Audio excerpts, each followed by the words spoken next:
ఒక చిన్న చేప ప్రపంచాన్ని భయపెడుతుంది.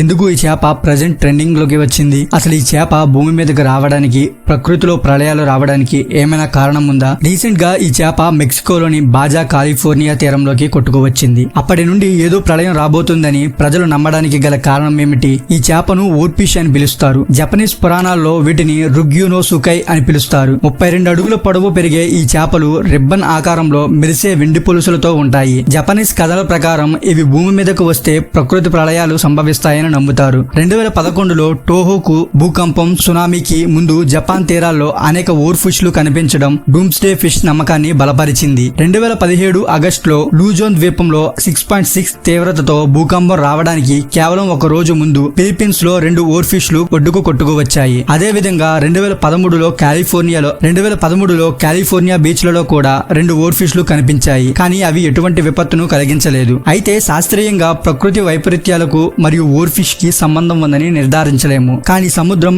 ఇంకా ఎన్నో రహస్యాలను దాచిపెట్టిందని మాత్రం నమ్మగలం. ఇలాంటి మరిన్ని ఆసక్తికర విషయాలను తెలుసుకోవాలంటే మన ఛానల్ ని సబ్స్క్రైబ్ చేసుకోండి.